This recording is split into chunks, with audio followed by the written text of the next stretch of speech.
you ever finish reading something, a book, an article, whatever, and you just stop and think, wait, did I really get that? Or did I just see what I expected to see? Well, let's get into it, because today we're going to explore this really cool idea that teaches us how to see what's actually there on the page. And really, it all comes down to this one question. It's a question that kind of shakes up the very way we think about reading, and it's exactly what we're going to unpack together. So, let's jump back in time. We're going to 1929. There's this literary critic, I.A. Richards, and he's noticed a huge problem with how people read. So he decides to run this amazing experiment to show us all the hidden biases we don't even know we have.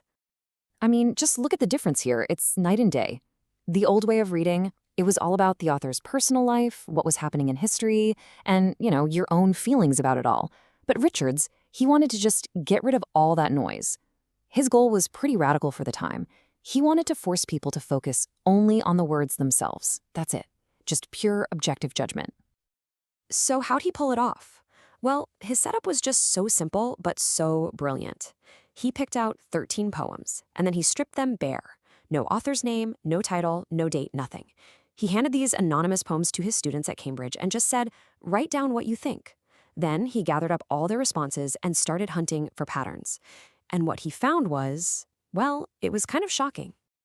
So what did all this digging actually uncover?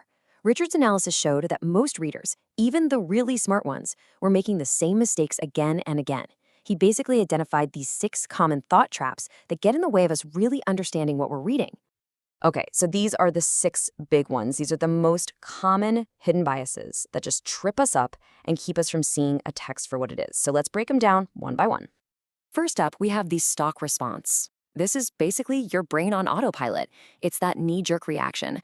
You see a word like home or freedom, and your mind just slaps a ready-made, cliché emotion onto it, instead of stopping to see how the author is actually using it in that moment. Next is the sentimental reaction. This is when your own feelings totally hijack the reading experience. A poem might have a hint of sadness, but you react with this huge wave of emotion that isn't really coming from the words on the page. It's coming from your own tendency to feel things deeply. The third trap, the intellectual fallacy. This one's a logic problem. It's when we misread something because we make a bad assumption, or our line of reasoning about what the author's trying to say just goes off the rails. Our thinking gets tangled up. Oh, this one is a classic. You see it all the time. Over-literal reading. This is when someone reads a metaphor like, the world is a stage, and thinks, wait, no it's not, it's a planet. They take the words at face value and completely miss the whole point, the deeper meaning. Number 5 is called the mnemonic echo. It's a fancy term, but think of it like a song that's stuck in your head. A new poem reminds you so much of another one you've read that you can't see the new one clearly. That memory of the old text just echoes and colors everything. And finally, we've got personal associations. This is where your life story totally takes over. Say a poem is about a happy childhood memory in a forest, but you got lost in the woods once. You might read it as a scary story, even though that was never the author's intent. Your personal baggage just overwrites the text. Okay, so after pointing out all the ways we mess up, you might be thinking, great, now what? Well, the good news is Richards didn't just leave us there. He actually developed a solution, a kind of toolkit to help us all become more conscious and careful readers. And his toolkit really comes down to these 4 things you have to actively look for in any text. First, what's the author's tone? What's their attitude? Then, what's the plain sense of the words? What do they literally mean? Third, what's the author's intention here? What are they trying to do? And finally, what feeling are they trying to evoke? If you focus on these 4 things, it anchors you to the text itself, not your own biases.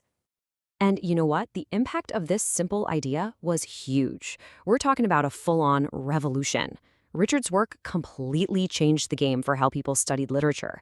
It caused this massive shift in the entire field. You can really see the before and after here. Before 1929, it was all about the author, their life, their psychology. But then Richards drops this book and boom, the spotlight moves. The focus shifts entirely to the text itself. This was pretty much the birth of close reading as we know it. And this legacy, it's just massive. His method literally became the foundation for this whole new way of thinking called New Criticism. It was all about objective analysis, and it completely changed how English was taught in colleges, moving the focus away from the author's biography and right onto the words on the page. All right, I know what you might be thinking. This all happened like 100 years ago. Why does this matter to me now? Well, because in our world of nonstop information, hot takes, and a million distractions, this skill is probably more important than ever before. Because at the end of the day, this is what it's all about. It doesn't matter if you're reading a poem, a news article, an email from your boss, or a post online. The ability to separate what's actually there from your own feelings and assumptions, well, that's a superpower. It's like Richards believed, right? Good thinking, good judgment. It doesn't matter if it's about art or just a simple argument.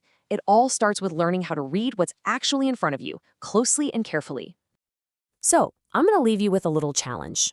The next time you sit down to read something, anything at all, just ask yourself, am I seeing what's really there? And what hidden biases am I bringing to the page today?